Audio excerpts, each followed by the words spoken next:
जय जगन्नाथ दर्शक बंधु प्रिय दर्शक बंधु कर्कट राशिर जीवन रे कौन समस्या आसी थाए एमानंकर जीवन रे केबे ओ केते धन आसी थाए आर्थिक स्थिति किपरि होई थाए एमानंकर संतान माने किपरि होई थांती एही सब विषय रे आज आमे विस्तार भाबरे आलोचना करिबा।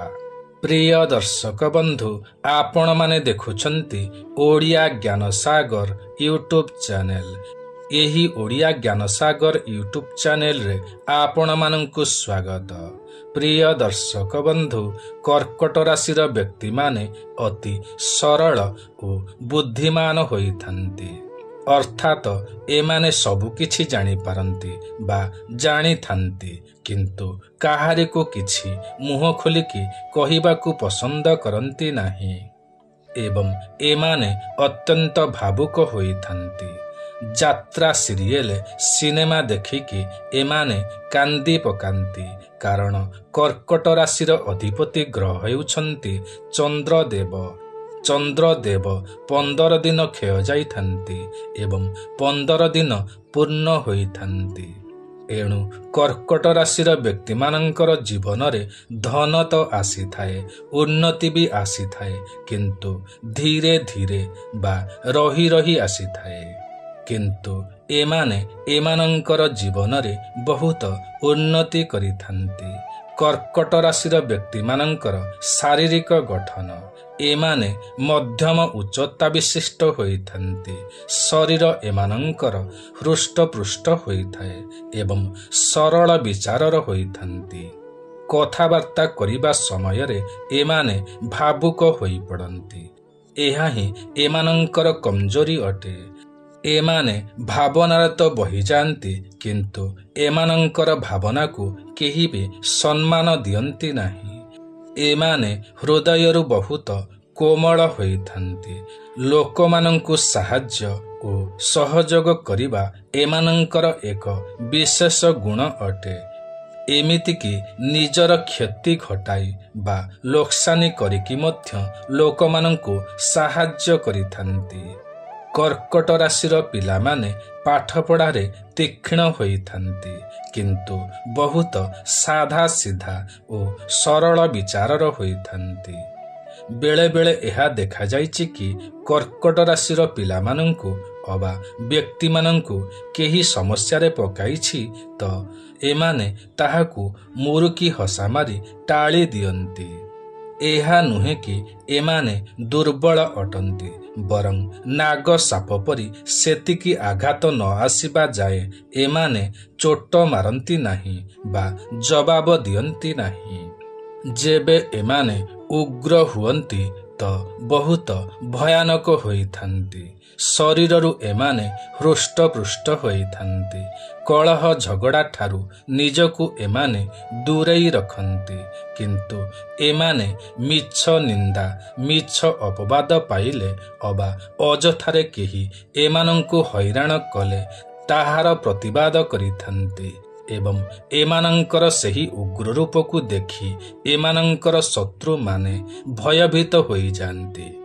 मोटामोटी भावरे एमानंकर स्वभाव एक नागसाप सदृश अटे अर्थात अजथारे एमाने काहारी को आगुआ चोट मारंती नाही।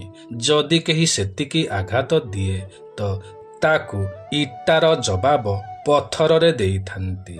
एही कारण पाई कर्कट राशिर व्यक्ति जेतिकी साधा सीधा बा सरल होइथांती सेतिकी मध्य उग्र होइथांती किंतु एमाने काहारी को अजथारे हैरान करंती नाही किंबा काहारी को अजथारे किछि निंदा अपवाद दियंती नाही। एमाने शांतिमय जीवन अतिबाहित करिबाकू पसंद करिथांती। कर्कट राशिर व्यक्ति निज परिवार कथा चिंता करिथांती। परिवारर उन्नति हेउ परिवारर समस्ते सुखरे रुहंतु परिवाररे स्नेह ओ सहानुभूति बढ़ु एहा ही एमानंकर एक विशेष गुण अटे। एमाने मातांक अपेक्षा पितांकर सुख बहुत कम पाइथांती। बेले बेले एमाने वाणिज्य व्यवसाय अबा चाकिरी पाई निजर जन्मस्थान छाड़ी दूर रे रही थांती। एही कारण पाई पितांक सुख कमी जाई थाए, किंतु एमाने निज पितांकु सम्मान करिथांती, पितांकर आज्ञाधीन होइथांती। एथिपाई पिता ओ पुत्रंक मध्यरे स्नेह ओ श्रद्धा भरी रही थाए। धन भाव, कुटुंब भाव, वाणी भावर अधिपति ग्रह हेउछंती सूर्यदेव। एणु एमाने स्पष्ट कथा कहिबाकू पसंद करिथांती, कथाकू बुलाई चलाई कहिबाकू पसंद करंती नाही। धन क्षेत्र रे एमाने स्पष्ट निर्णय नेइथांती एवं जेउ निर्णय नेइथांती सेथिरे एमाने स्थिर रहिथांती। बारंबार एमाने निर्णय बदलाइबाकू पसंद करंती नाही। वाणिज्य व्यवसाय व्यतीत एमाने निज परिवार वर्गंकू साहाय्य ओ सहयोग करिथांती। एणु परिवार वर्ग मध्य एमानंकु सम्मान देइथांती। परिवारर लोकमाने एमानंक कथारे परिचालित हेले परिवारर ही उन्नति होइथाए। भाई ओ पराक्रम भावर अधिपति ग्रह हेउछंती बुध ग्रह। एणु कर्कट राशिर व्यक्ति मानंकर भाई ओ भौणी रहिथांती। कर्कट राशिर व्यक्ति माने भाई मानंक सहित संपर्क बहुत भल रही थाए। भाई माने मध्य एमानंकु सम्मान देइथांती। भाई मानंकु एमाने साहाय्य ओ सहयोग करिथांती। एमानंकर उपदेश भाई ओ भौणी माने मानिथांती। किछि बड़ धरणर कार्य करिबार लक्ष्य एमानंकर पिला दिनरु ही रही थाए। एमाने सर्वदा किछि अलगा ओ आचंबित कार्य करिबाकू पसंद करिथांती, किंतु एमाने न्याय ओ धर्मपूर्वक कार्य करिथांती। धर्मरे धन रोजगार करिबाकू एमाने पसंद करंती। अधर्मरे एमाने धन रोजगार करिबाकू पसंद करंती नाही एवं जीवन रे एमाने निश्चय दिने सफल मध्य होइथांती। कर्कट राशिर व्यक्ति माने साहसी होइथांती, किंतु सेमाने केबे भी सेमानंकर साहस ओ पराक्रम लोक देखाणिया भावरे प्रदर्शन करंती नाही। माता, मित्र, घर, सुख भावर अधिपति ग्रह हेउछंती शुक्र ग्रह। एणु कर्कट राशिर व्यक्ति मानंकु मातांक सुख पिला दिनरु वृद्ध अवस्था पर्यंत मिली थाए। एमानंकर माता एमानंकर विशेष जत्न नेई थांती एवं ध्यान मध्य रखिथांती। माता ओ पुत्रंक मध्यरे अति सुंदर ओ स्नेह संपर्क रही थाए। एमाने सर्वदा मातांकर आज्ञा पालन करिथांती।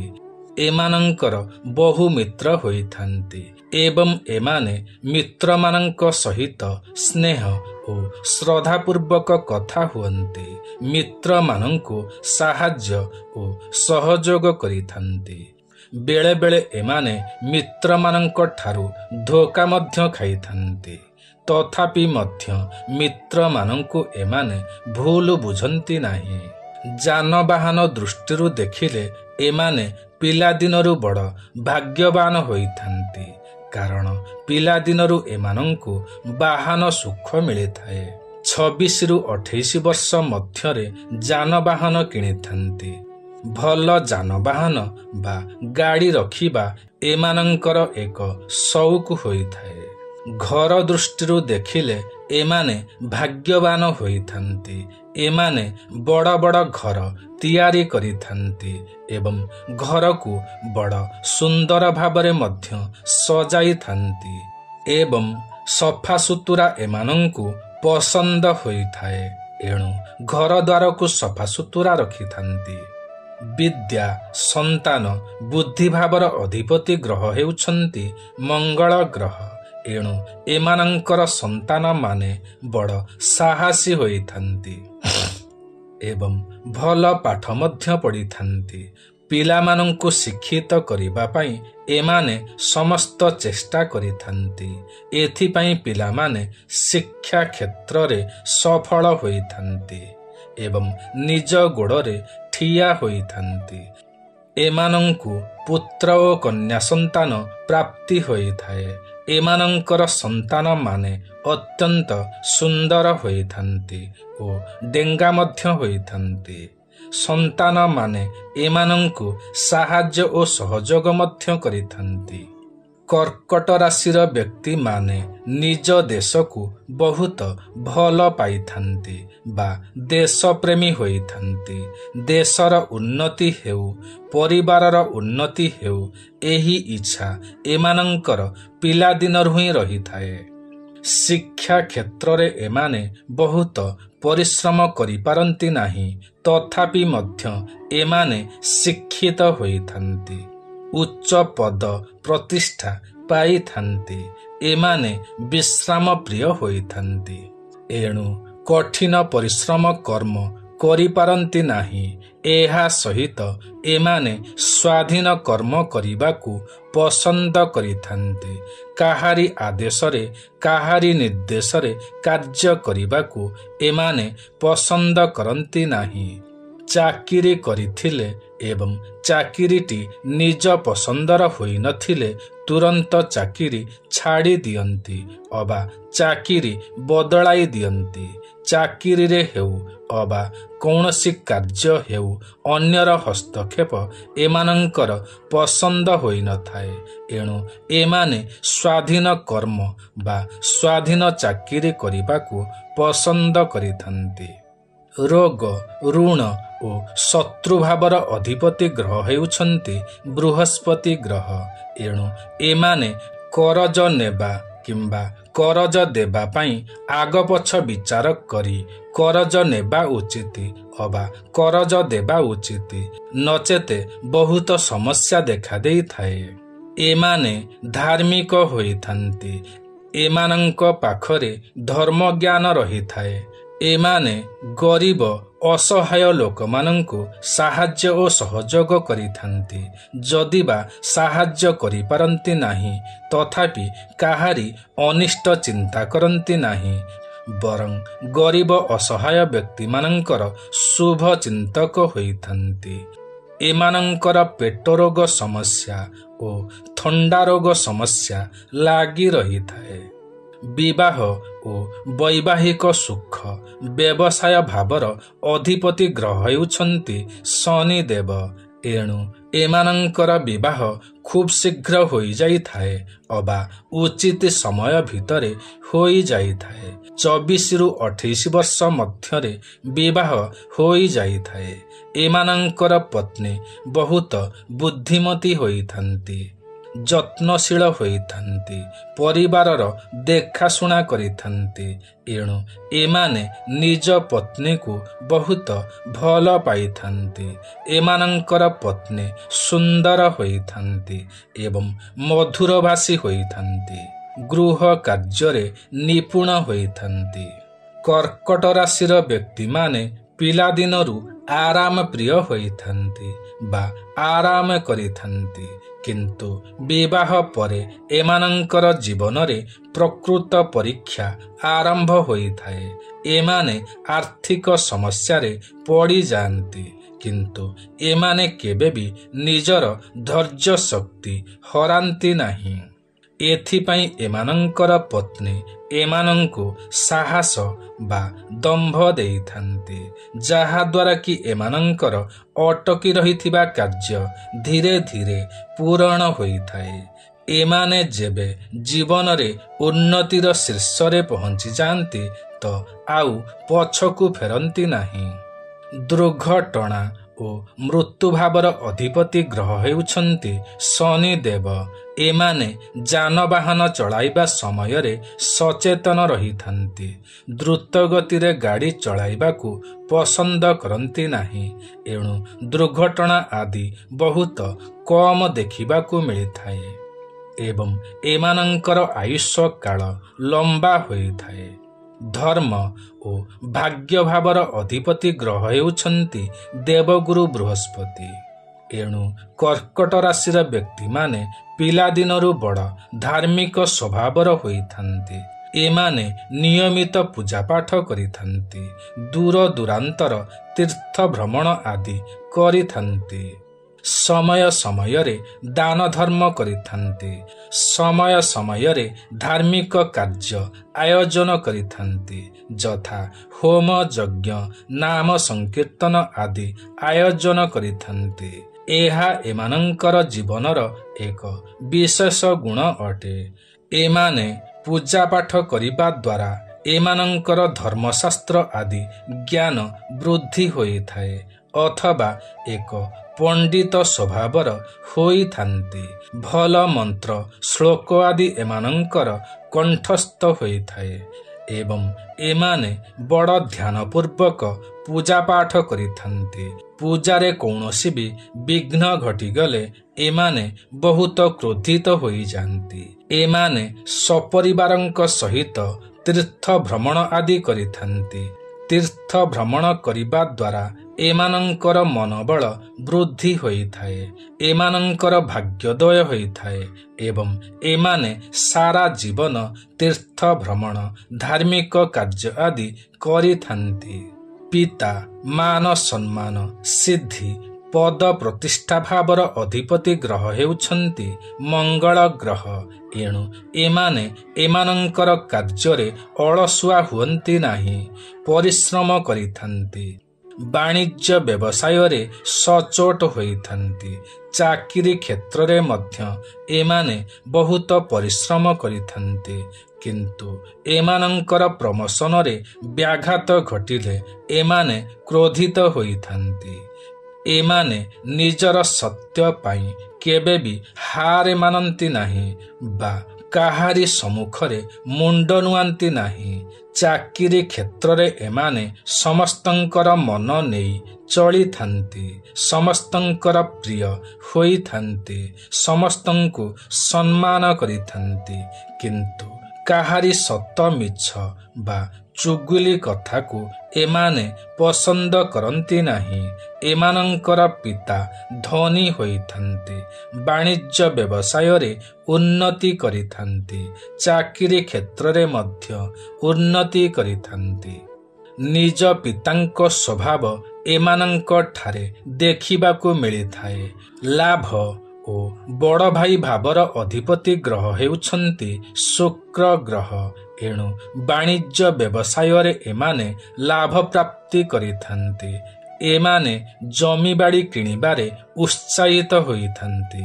ପାରିବାରିକ ବାଣିଜ୍ୟ ବ୍ୟବସାୟରେ ଯୋଗ ଦେଇ ତାହାକୁ ଆଗକୁ ନେଇଥାନ୍ତି। ଏମାନଙ୍କୁ ବଡ଼ ଭାଇର ସୁଖ ମିଳିଥାଏ। ଏମାନେ ବଡ଼ ଭାଇଙ୍କୁ ସାହାଯ୍ୟ ଓ ସହଯୋଗ କରିଥାନ୍ତି। ବିଦେଶ ଯାତ୍ରା ବ୍ୟୟ ବା ଖର୍ଚ୍ଚ ଘରର ଅଧିପତି ଗ୍ରହ ହେଉଛନ୍ତି ବୁଧ ଗ୍ରହ। ଏଣୁ ଏମାନେ କୌଣସି ଭ୍ରମଣ ବା ଯାତ୍ରା ଅଚାନକ କରନ୍ତି ନାହିଁ। କୌଣସି ତୀର୍ଥଯାତ୍ରା ଅବା ବିଦେଶ ଯାତ୍ରା ଅବା ଦୂରଯାତ୍ରା ଆଦି କାର୍ଯ୍ୟ କରିବା ଆଗରୁ ପ୍ରସ୍ତୁତ ହେଲା ପରେ ହିଁ କରିଥାନ୍ତି।